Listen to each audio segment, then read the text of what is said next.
Halo, apa kabar? Assalamualaikum warahmatullahi wabarakatuh. Senang sekali bisa kembali menjumpai Anda semua. Semoga selalu dalam keadaan sehat, tetap semangat, walaupun banyak sekali yang sekarang nanti terutama Anda yang warga Jakarta lagi marah-marah tuh ya, terutama pendukung Anies nih. Tahu betapa busuknya perilaku-perilaku para politisi kita gitu. Jadi pada uring-uringan ini Mbak Agi. Iya, Ya, oke. iya betul sekali Mas Ersu. Ya. Mhm. Oke, seperti biasa kami ajak Anda untuk ngobrol dalam off the record, membaca berita di balik berita, dan tetap bersama kami, saya Ersu Munarif. Dan saya Egy Beta, senang sekali menjumpai Anda kembali hari ini hari Rabu pertengahan pekan ya. Dan masih seru juga ini apa yang akan kita bincangkan, masih Oh ya, follow up soal IKN, juga ada ini yang menarik dari soal FKUB atau Forum Kerukunan Umat Beragama yang akan dicoret dari rekomendasi pendirian rumah ibadah dan tidak disetujui oleh Wapres Kiai Haji Maruf Amin gitu. usulan Menak Dan tuh ya juga Mbak ya. iya, betul sekali. Ini memperlihatkan betapa amburadulnya kerjasama atau saling komunikasi di dalam kabinet gitu. Bayangkan, ini kan dipasangnya Kiai Haji Maruf Amin sebagai wakil presiden antara lain adalah untuk mengurusi agama sesuai dengan tupoksinya. Beliau dulu berpengalaman di berbagai organisasi, apalagi di MUI apa dan sebagainya. Dan tiba-tiba ini akan dicoret tanpa sepengetahuan Maruf Amin begitu, Mas Ersu. Ya, iya, iya. Oke, terus soal IKN juga masih rame ya, soal sewa mobil yang saling bantah-membantah begitu ya antara antara Betul. Asperda asosiasi rental daerah Iya, yang mengaku kan nggak mungkin lah ngarang-ngarang kan dia ngaku dapat kontrak dari ke sekretariat negara ya, dari sebutnya begitu ya. betul. Tapi kok Mhm. dibantah oleh Pak Pratikno sendiri ini. Jadi apa ada anak buah Pak Pratikno yang bikin kontrak tanpa sepengetahuan beliau gitu. Soal ini menarik karena itu sensitif ya, karena kalau kemudian betul yang disewa 1.000 mobil itu mobil biasa, artinya bukan mobil listrik, kan ini kan betul-betul cuman omong-omong aja bahwa mereka itu akan bahwa tidak ada mobil, semua harus mobil listrik di Mhm. IKN, tapi demi demi 17 Agustusan itu kemudian mobil-mobil dengan tenaga dengan penggerak dengan bensin dari bahan bakar fosil juga masih tetap bisa masuk ke situ gitu. Jumlahnya malah nggak tanggung-tanggung dalam jumlah yang sangat besar gitu. Itu menarik kita bahas. Nah, oke, Mbak Agi gimana? Oh ya, sebelum itu saya kira mungkin ini sekedar informasi saja. Ini penting juga ini. Mhm. Kemarin itu salah satu host dari Bocor Alus itu mobilnya itu rupanya dikuntit dan kemudian di kacanya dilempar gitu dengan busi ya, Mbak ya, dengan busi pecah. Jadi Mhm. saya kira bentuk teror karena memang belakangan Mhm. ini Bocor Alus banyak sekali mau bocor-bocorin, bukan bocor halus lagi, udah bocor besar. Jadi diteror. Jadi ini saya kira mulai tanda-tandanya bahwa kebebasan kita berpendapat, kebebasan bermedia, kebebasan jurnalistik juga makin terancam ini Mbak Agi. Iya, betul sekali. Jadi itu sifat pengecut ya Mas Ersu, tidak berani menghadapi narasi dengan narasi, tulisan dengan tulisan, harusnya kan demikian. Dan juga mengambil jalur hukum kalau seandainya tidak setuju begitu, tapi mengambil jalan yang kalau menurut saya nista begitu ya, karena tidak berani menampakkan wajah begitu, tidak berani mengakui dan bertanggung jawab. Ya, mungkin mereka berani begitu karena sistem hukum di negeri ini memang sedang dalam ujian berat begitu saat ini. Ya, kita berharap kami begitu di Off the Record dan juga teman-teman wartawan semuanya walaupun ada hal seperti itu kita tetap teguh, kita tetap Ya, uh, tetap memberikan manfaat begitu untuk sesama. Kan apa yang kita bicarakan itu bukan omon-omon, bukan juga berupa fitnah, tapi memang kejadian yang sesungguhnya terjadi. yes, ya. Dia buat teman-teman bukan teman-teman ya, sebenarnya ini kan statusnya kalau sama kita anak-anak ya. Jadi Adik-adik. adik-adik lah, adik-adik di Tempo. Ya, bukan teman-teman lah di Tempo gitu yang terutama di Korum Bocor Alus tetap semangat ya, tetap menyuarakan kebenaran.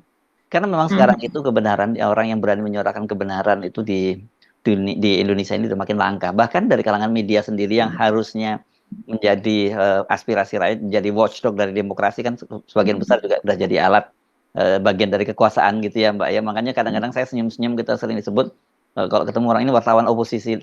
Saya bingung sejak kapan ada namanya wartawan oposisi. Namanya wartawan sejak dulu kan juga memang posisinya harus oposisi dengan pemerintah, dalam pengertian menjadi watchdog demokrasi itu kan berarti harus mengontrol pemerintahan gitu. Yang kita lakukan sebenarnya peran itu sebagai kontrol, bukan sebagai oposisi seharusnya. Oposisi itu sebenarnya ya di dalam partai politik ya Mbak, kalau sistem yang benar di negaranya. Oposisi itu ya di parlemen. Itu sungguhnya. Tapi Mhm. kalau media ya, sebagai watchdog dari demokrasi, ngontrol dia, dia ngontrol parlemen, ngontrol pemerintah dan juga ngontrol pihak oposisi kalau tidak benar kan gitu.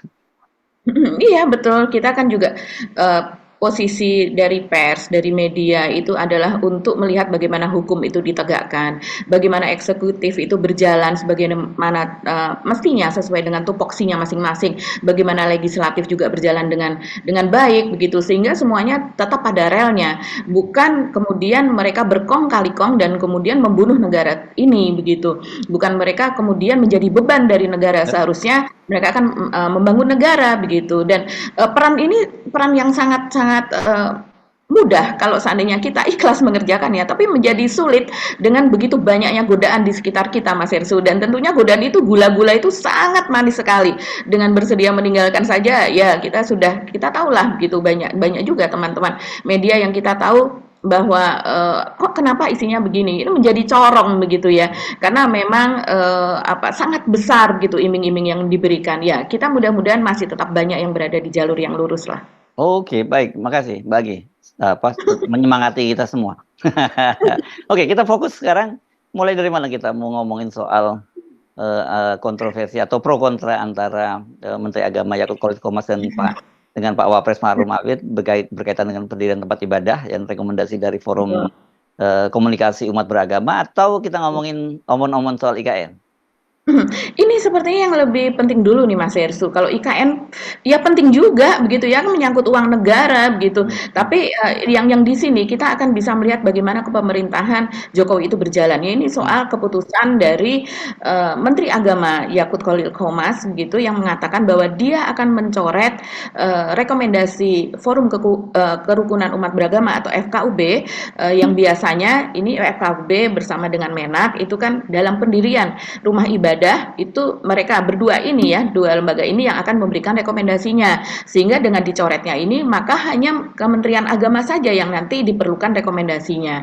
Dan ini dinyatakan oleh Yakut Khalil Kemas begitu ya, itu ketika dia berada di hadapan pada apa ya acara kebangsaan lah seperti itu Mas Hersu ya. Dan dia mengatakan itu di dalam rapat kerja nasional Gerakan Kristiani Indonesia Raya atau GEKIRA begitu yang mengadakan dialog kebangsaan. Kita tahu GEKIRA ini adalah sayap organisasi dari Partai Gerindra begitu. Jadi kita bisa melihat lah kenapa ini pertama kali diucapkan di depan GEKIRA, di depan Partai Gerindra, ini bagian dari Partai Gerindra begitu kan. Ya kita tahu sebentar lagi posisi dari Yakut Khalil Qomas ini 2 bulan lagi lah gitu sudah tidak lagi berposisi di kabinet kecuali jika Pak Prabowo mengangkatnya kembali begitu ya menjadi Menteri Agama atau apapun. Dan saat ini Tergantung posisi Mbak ya diangkatnya itu, dia tergantung iya apakah PKB masuk enggak ke pemerintahan. Kalau PKB masuk iya nggak mungkin dia masuk.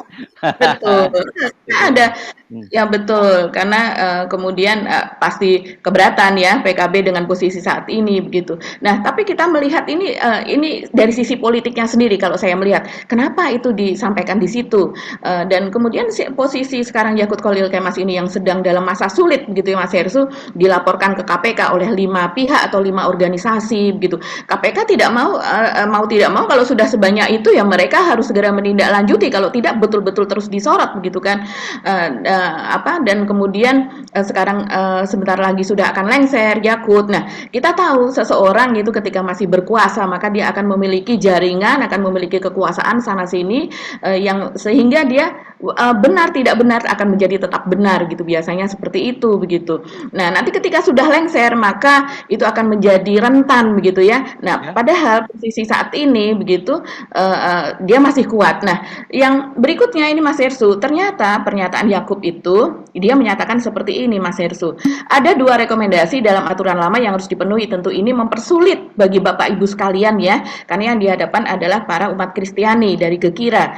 Terutama ketika di situ ada muslim yang banyak dan mayoritas. Ini kalau menurut saya sudah agak-agak ada adu domba di situ begitu ya, seperti nuansa-nuansa perpecahan. tentu ini mempersulit bagi Bapak Ibu sekalian ya, terutama ketika di situ ada muslim yang banyak dan mayoritas. Kata dia demikian. Pemerintah untuk menunjukkan kehadirannya, maka rekomendasi pendirian rumah ibadah hanya cukup dengan Kementerian Agama saja. FKUB dicoret. Jadi dia berpendapat bahwa selama ini dengan adanya FKUB tersebut, maka peran pemerintah itu seperti tidak hadir begitu. Kemudian dia juga menilai hambatan pendirian rumah ibadah itu adalah pada rekomendasi FKUB tersebut umumnya. Dan kemarin Pak Menko Polhukam katanya sudah bersepakat dengan kami dan Pak Mendagri untuk ini dijadikan perpres atau peraturan presiden. Jadi sebentar lagi mudah-mudahan pendirian rumah ibadah ini tidak akan sulit lagi, begitu kata Yakut. Nah, apa yang dikatakan itu hari ini begitu, ini pada sebuah acara dari Pak Maruf Amin begitu, dia menyangkal soal itu dan mengatakan bahwa tidak menyetujui apa yang dikatakan oleh Menteri Agama begitu Mas Hersu. Dan ini cukup mengejutkan ya. Ternyata Pak Maruf Amin ini tidak mengetahui kalau kita melihat apa yang dia katakan. Karena dia sangat keberatan bahwa itu asal dicoret menurut dia demikian. Jadi ini kata Pak Maruf Amin. Ini sebenarnya Menteri Agama tidak boleh asal coret-coret begitu saja. Sebab aturan pendirian rumah ibadah itu sebenarnya kesepakatan dari majelis agama begitu. Ini pada sebuah acara di Jogja. Dan ternyata Pak Maruf ini mengatakan dialah yang ikut melahirkan adanya kesepakatan tersebut, yaitu kesepakatan itu. Jadi ini menarik sekali. Pak Maruf mengatakan demikian, Mas Hersu. Jadi prosesnya tidak begitu saja terjadi dan kesepakatan itu dibuat selama 4 bulan dalam 11 kali pertemuan. Saya hafal, uang saya yang ikut melahirkan itu. Dari hasil diskusi-diskusi itulah terjadilah kesepakatan yang kemudian dituangkan dalam peraturan bersama Menteri Agama dan Menteri Dalam Negeri. Jadi Pak Mahfud ini tambahan lagi. Jadi ada aspek kata Pak, mohon maaf, iya. Jadi ada asbabun nuzulnya, mengapa peraturan itu ada. Nah, jangan kemudian kesepakatan itu dihapus begitu saja, dicoret begitu saja, diganti begitu saja. Saya kira itu harus ada, dilihat dulu sebabnya untuk apa, kenapa terjadi peraturan itu, ada sebab-sebabnya, dan untuk apa peraturan itu dibuat, dan mendengarkan banyak pendapat dari mereka yang terlibat pada waktu itu. Begitu. Ini menarik juga karena klaim dari Yakut itu bahwa sudah berdua nih antara Kementerian Agama dan Kementerian Dalam Negeri sudah sepakat duluan dan kemudian dilaporkan kepada Menko Polhukam yaitu Pak Hadi dan kemudian sudah disetujui Pak Hadi dan sebentar lagi akan dibuat perpres oleh Pak Presiden begitu kan klaimnya. Nah, ini kenapa Pak Maruf tiba-tiba menolak yang artinya dia diselingkuhi dalam hal itu begitu. Tidak bypass lah gitu ya, di bypass. Gak sopan ini anak gitu ya. Tidak sopan karena Pak Maruf ini kita tahu Mas Hersu kan memang walaupun tidak ada garis tegas dan juga berupa peraturan, tapi kita tahu Pak Maruf ini memang diserahi untuk bagian agama, sosial, budaya, itu kan wilayah Pak Mahfud begitu. Pak Ma'ruf. Ini mohon maaf berkali-kali saya salah sebut wilayah Pak Maruf Amin. Ya, dan satu lagi bahwa Pak Ma'ruf itu dipilih oleh rakyat loh, satu paket dengan Pak Jokowi. Sementara kalau kalau Yakul Khomas itu kan orang yang diangkat jadi pembantunya mereka. Jadi sebenarnya nggak pada tempatnya dia kemudian tidak melibatkan atau lapor atau sowan dulu lah. Kan ini bagaimanapun sama-sama NU ini sama yang satu senior satu junior gitu ya. Mestinya sowan dulu nyuwun dawuh dari bagaimana Mbah Kiai Ma'ruf kan begitu. Jangan main potong begini, ini gawat ini. Iya, ini luar biasa ya Mas Hersu dan ini secara gamblang gitu memperlihatkan bagaimana buruknya komunikasi di dalam kabinet. Bagaimana mereka bisa saling menelikung satu sama lain, bahkan kalau saya melihat ini ada potensi diam-diam ini dibicarakan begitu ya, tanpa sepengetahuan dari Pak Maruf Amin begitu. Yes, oke. Ya, saya kira ini seperti meninggalkan bom waktu juga di akhir masa jabatan kan kalau itu kan harusnya mereka ini kan menjelang akhir masa jabatan gini udah nggak usah bikin keputusan-keputusan apalagi yang sangat krusial semacam ini kan. Karena itu nanti akan menyulitkan pemerintahan yang baru. Biarkan ini mestinya kebijakan-kebijakan semacam itu diambil oleh pemerintahan yang baru. Tapi karena Pak Jokowi juga melakukan hal semacam itu ya wajar kalau anak buahnya juga ikut-ikutan gitu loh. Iya, luar biasa memang. Ini akan menjadi kalau saya melihat bisa menjadi bom waktu begitu ya. Dan kemudian sensitif sekali ini, Mbak. Sensitif sekali ini isu. Betul. Ini sangat-sangat sensitif sekali begitu. Karena memang terjadi di beberapa lokasi begitu ya Mas Ersu mengenai alotnya pendirian rumah ibadah ini, tapi memang ada alasan-alasan di situ begitu. Ya. Nah, ini saya tertarik dengan judul yang dibuat oleh Detik News begitu. Dia mengatakan ditulis di situ Menak jika menentang pendirian rumah ibadah, insya Allah belum terlalu Islam begitu Mas Ersu. Dan saya lagi-lagi melihat nuansanya di sini malah justru seperti nuansa pecah belah. Apalagi ini dinyatakan oleh Yakut oleh Menteri Agama ini di hadapan umat Kristiani, di hadapan Gekira, sayap dari Partai Gerindra itu tadi begitu. Dan juga kita tahu Gerindra ini adalah partainya Pak Prabowo begitu. Apakah ini cari muka atau bagaimana begitu ya? Jadi seperti ini. Saya berharap supaya Gekira tahu begitu ya bahwa ini nuansanya lebih ke nuansa politik atau nuansa melindungi begitu. Jadi Yakut ini mengatakan demikian.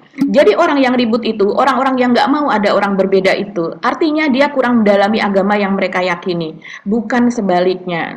Tapi sekarang dia berbeda sama orang-orang sesama agamanya sendiri di PKB begitu ya. Nah, kemudian dia mengatakan lagi, kalau orang masih ribut-ribut, ada orang bikin gereja ditolak, itu artinya belum belajar agama dengan baik gitu. Kalau dia belajar agama dengan baik, pasti tidak akan menolak pendirian rumah ibadah agama apapun, pasti. Terus kemudian dia lanjutkan, lalu apa yang bisa menjadikan alasan buat saudaranya untuk menentang saudara lain mendirikan rumah ibadah? Tidak ada. Kalau ada orang Islam yang menentang pendirian rumah ibadah orang lain, insya Allah dia belum terlalu Islam. Kalau kita tidak toleran, artinya kita bukan wujud dari manusia. Oleh karena itu, agama kita, agama saya, agama Bapak Ibu sekalian pasti menjunjung tinggi-tinggi toleransi. Loh, itu tapi anak buahnya ada yang mengejar-ngejar penceramah, ulama, dai akan berceramah di daerah itu bagaimana itu? Ya. Toleransi itu buat siapa, berlaku buat siapa, tapi sebagian tidak berlaku untuk dirinya sendiri. Seperti itu Mas Hersu. Iya, iya. Ini luar biasa seorang Menteri Agama begitu ya, Iya, iya. memberikan sesuatu yang membuat orang itu jadi terpicu untuk kecewa, marah begitu ya, terus kemudian berpikir yang buruk lah begitu, bukan yang menenangkan. Ya, dan ini kelihatannya apa ya, kalau Anda tadi sebut menjilat, ini saya sebut bisa cari gara-gara ini. Karena beberapa hari yang lalu juga dia sempat bikin gara-gara menurut saya, karena ketika dia juga menyatakan bahwa Bung Karno itu kan milik satu partai. Ini kan Ya, pernah juga disampaikan oleh Pak Prabowo. Jadi kan ini apa, saya waktu itu menduga-duga apa maksudnya dia cari muka juga ke Pak Prabowo gitu, tapi cari gara-gara dengan Ibu Megawati. Kalau kalau saya melihat itu sebagai salah satu bentuk jilatan itu tadi ya Mas Hersu, Oh karena gitu kita ya. tahu Ya, ya. iya, karena kita tahu memang, ketika Pak Prabowo berkunjung ke berapa negara, ada Prancis, terus kemudian, Rusia, Turki. Rusia, Turki, dan salah satu negara bekas Uni Soviet, saya lupa. Pokoknya ke beberapa negara, setidaknya 4 atau 5 negara kemarin di Eropa, itu kan kemudian dari pihak Gerindra mengatakan bahwa ini the next Soekarno atau seperti Little Soekarno, seperti itulah. Jadi negara di luar itu sudah melihat Pak Prabowo seperti itu begitu sebagai kepala negara yang tidak hanya mewakili Indonesia tapi juga mewakili Asia begitu kan. Nah, terus kemudian disambung oleh pernyataan Yakut itu begitu bahwa Soekarno tidak hanya milik satu partai atau sebagian orang seperti itu. Ya, ini bagian ini sepertinya berkesinambungan dengan apa yang dia katakan di depan Gekira. Jadi bentuk jilatan kepada pemerintah yang baru begitu kepada Pak Prabowo. Pak Prabowo hati-hati ya Pak Prabowo. Jangan jangan mewadahi orang yang bisa menimbulkan perpecahan dan kemudian menimbulkan asosiasi buruk lah terhadap perkataan-perkataannya begitu. Ya mestinya Pak Yakul fokus aja dulu sekarang bagaimana hadapi pansus hak angket haji dulu ya. Yang menghadapi pansus hak angket itu Mas Hersu. Gitu ya. Iya, iya. Apa yang dilakukan itu kalau saya melihat ini seperti mencari dukungan ke agama Oh, lain gitu. Karena dari agamanya sendiri bahkan dari sisi NU sendiri ya tidak hanya dari Islam tapi dari NU-nya sendiri dia mendapat banyak tantangan sehingga perlu penguatan atau perlu dukungan dari agama lain. Saya sih melihat ada nuansa demikian gitu. oke.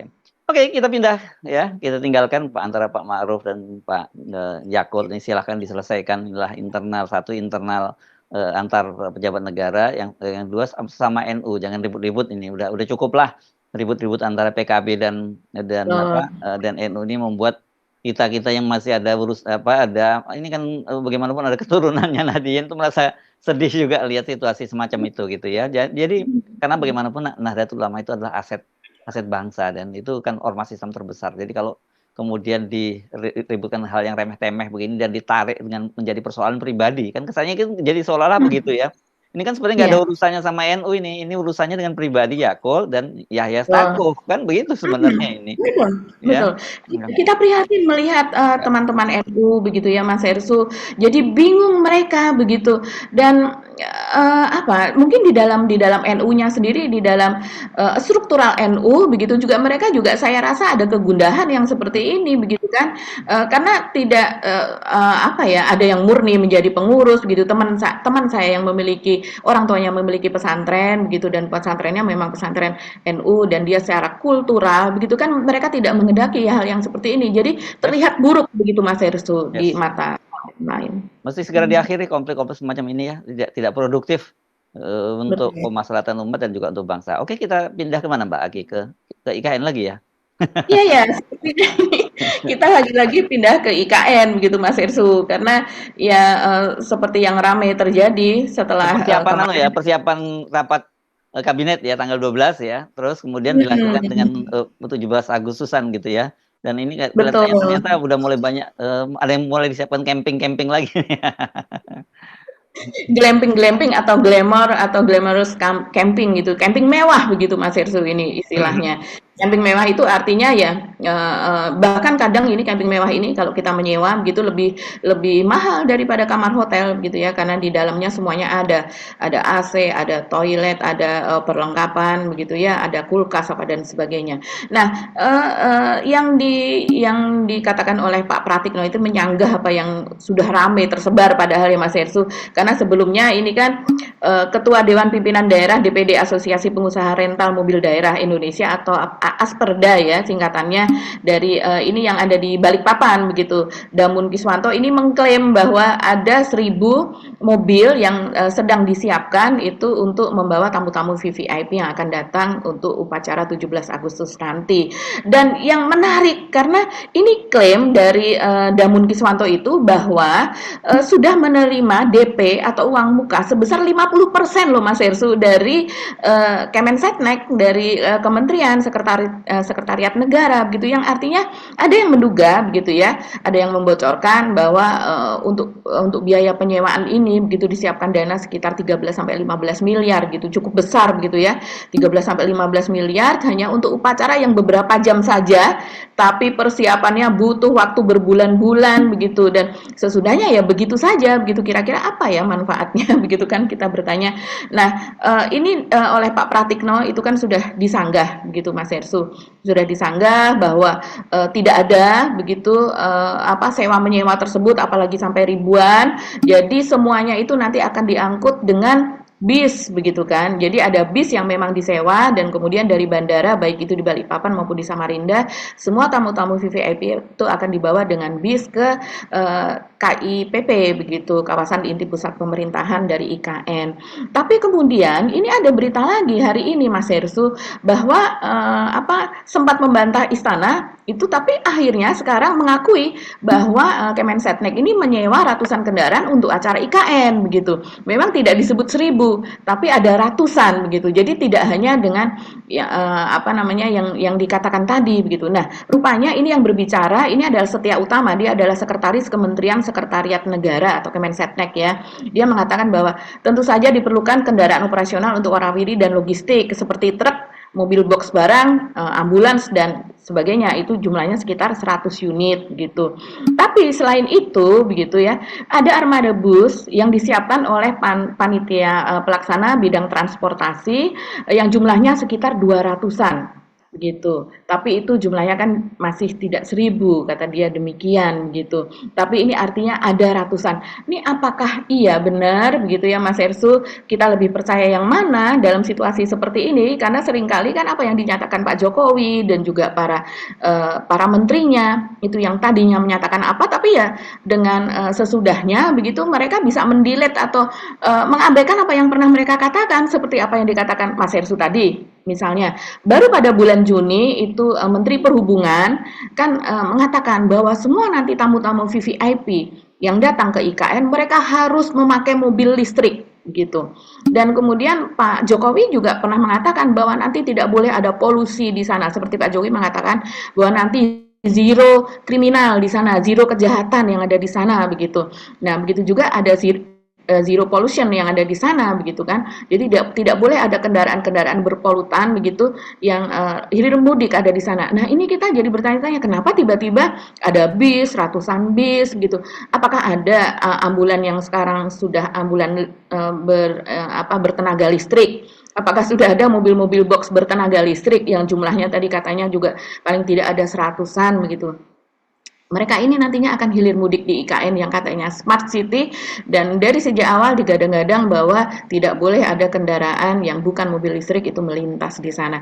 Ada satu lagi Mas Ersu, ini yang juga menarik, bahwa ternyata berdasarkan hasil rapat terakhir, ternyata warga lokal itu tidak diperbolehkan untuk melihat langsung gitu upacara di sana.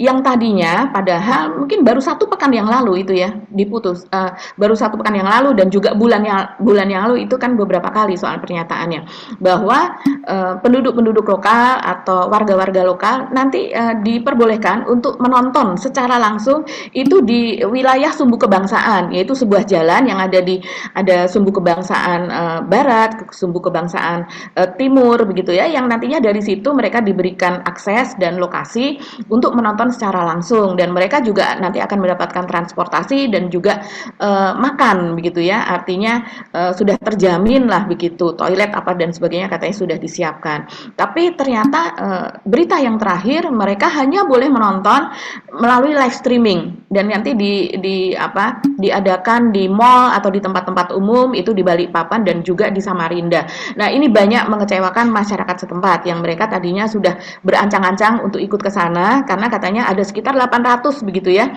Tadinya ada ribuan katanya. Tapi belakangan sekitar sepekan yang lalu katanya 800 saja, di mana 400 itu menonton di pagi hari pada saat pengibaran penaikan bendera merah putih, dan kemudian sore hari atau upacara senja begitu pada saat penurunan bendera. Tapi sepertinya itu sekarang ditiadakan gitu. Oke, jadi sebenarnya untuk apa ya IKN itu ya di sana kalau warga sekitar aja untuk 17 Agustus saja nggak boleh hadir gitu, dan menghadirkan orang ini benar-benar absurd menurut saya deh ya. Orang dari luar didatangkan untuk bikin 17 Agustus di sana, terus sementara warga di situ nonton aja nggak boleh. Sementara Pak Jokowi memerintahkan gitu ya bahwa semua duta besar harus datang, yang artinya orang-orang negara lain harus datang untuk menyaksikan, tapi ternyata mereka yang berhak menikmati kemerdekaan ini malah justru dilarang untuk nonton. Jadi memang betul kita kok bingung ya melihatnya, sudah begitu uang ratusan miliar bahkan mungkin bisa jadi lebih ya, kita tidak, kalau teman-teman di media sosial begitu ya yang mungkin bisa jadi lebih paham begitu, mereka membuat kalkulasi ini pengeluaran untuk upacara 17 Agustus ini besar sekali, bahkan juga diakui kan Sersu oleh Pak Muldoko dan juga oleh Pratikno bahwa ini membengkak begitu biayanya begitu. Tapi membengkak, tapi ya jadi itu nggak jadi persoalan karena itu untuk memperingati kemerdekaan RI kan gitu. Itu kan masih ada tapinya, Mbak. Iya betul, padahal apa sih esensi dari memperingati hari kemerdekaan begitu kan? Esensinya adalah bagaimana kita melihat setelah 79 tahun merdeka, begitu banyak rakyat yang betul-betul menikmati kemerdekaan itu. Mereka merdeka untuk makan apa, mereka merdeka untuk hidup, merdeka memiliki tanahnya masing-masing dengan sertifikatnya masing-masing, merdeka untuk menyekolahkan anaknya tanpa rasa takut. Itu kan yang seharusnya dirayakan begitu. Ya kalau omong-omong seperti ini ya memang tidak layak dirayakan, karena memang itu semua yang disebutkan tadi tidak terjadi begitu. Oke, Bagi, masih ada yang mau kita bahas? Sepertinya itu saja ya Mas Hersu. Untuk yang lain silahkan menonton di Hersubono Point saja. Gitu. Yes, oke, baik. Mari sampai ketemu lagi ya. Tetap semangat. Nah, jangan pernah berhenti mencintai Indonesia, karena Indonesia bukan milik Jokowi dan keluarganya, tapi milik kita semua ya. Saya Hersubono Arif. Dan saya Gibeta, terima kasih atas perhatian Anda. Tetap salam 0%. Wassalamualaikum warahmatullahi wabarakatuh.